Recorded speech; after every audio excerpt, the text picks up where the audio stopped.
Electronic signature software company Docusign, its third quarter numbers really did beat expectations. The company is boosting its revenue forecast for the full year as well. We're up again 25% on this particular company. Let's have a talk about it with the Docusign CEO Allan Thygesen, who ultimately is displaying what seems to be a growth here that is not just coming from early contract renewal, but also new products that you're offering. How much are they to be said for the galvanization and growth? Yeah, well, first of all, it was a very positive quarter for us. I think we beat on all the metrics and were able to raise for the full year. And that was really a reflection of strength across the board. So in our existing business, the signature business everyone knows well, we significantly improved retention and reduced churn. We've grown our channels from being predominantly direct sales to now also having a very strong digital channel and building out our partner channel. And then, as you mentioned, our new products, which we launched at the end of May to a limited distribution to the mid-sized customers in North America, started contributing in this quarter as well. So it's still early, but I think Docusign is on a very positive trajectory of rejuvenation.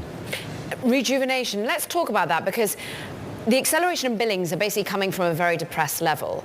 And everyone is saying that this is really encouraging. But when I look at Piper Sandler in particular, they're sort of waiting for really the new solutions, the new offerings to make meaningful difference to your revenue. When will that happen? Will it happen? Yeah, well, it's a journey, and we're working on that. Our goal is to return to double-digit growth. We're not putting a particular timeline on that, but as we roll out these new products across more geographies and segments, we just launched around the world here about a month ago, and just started shipping to enterprise rollouts and departmental level rollouts in enterprises. So we're still adding customer segments and geographies, and as that impacts more and more of our book, we can drive more growth. And of course, any continued improvement in our core business also helps. And so you're starting to see some early signs of that. We got more work to do, but it's very encouraging, the progress that we're making. You've got some more convincing to do, because when I'm looking at the Bloomberg terminal, it points out what the revenue expectations are for your business going out to 2027. I'm afraid we're staying in single digits for all of those expectations out as far as we go. What do you think really catalyzes back to, I'm not saying the 40% increase in revenue we used to be having in 2021, 22, but at least the double digit? What gets you there, Allan? Yeah, I think we get there through the combination of continued improvement and retention in our core, and then the full rollout and adoption of our new product suite. We call it Intelligent Agreement Management. It's a much broader value proposition than Docusign has had historically. It's a true C-suite sell. It's across the entire enterprise, and we have, I think, tremendous greenfield opportunity. Are in the best position to really help transform how agreements get done. That's our opportunity. As we execute on that, then we can deliver on that growth opportunity. You've got about 1 billion users, 1.5 million customers. What sort of numbers do you end up getting to, do you think? Well, so we already have, as you mentioned, over 1 billion signers. I'm sure we will add more signers, but we got a lot of people who are already used to signing Docusign documents. And from a customer perspective, we're adding about 10%, growing our customer base 10% year over year every quarter.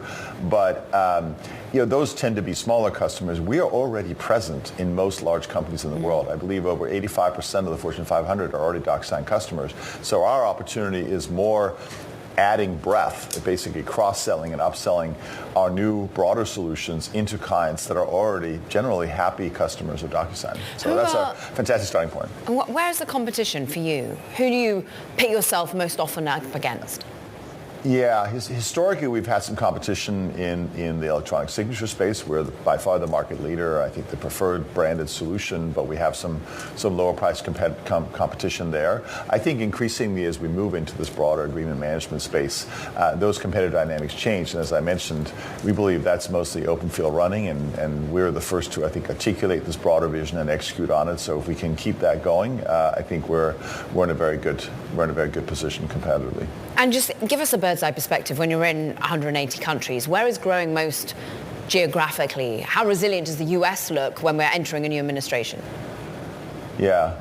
Well, the U.S. economy has been the strongest of the major developed markets, and so we're certainly benefiting from that. On the other hand, the U.S. is also the furthest along in the adoption of electronic signature, which still remains the bulk of our revenue, whereas some other major markets, for example, Germany and Japan, are at a much earlier state of adopting various forms of electronic contracting. So we have a lot of growth opportunity there. We're growing faster, infinitely faster outside the U.S. Than we are in the U.S., and I think that will continue to be the case for years to come.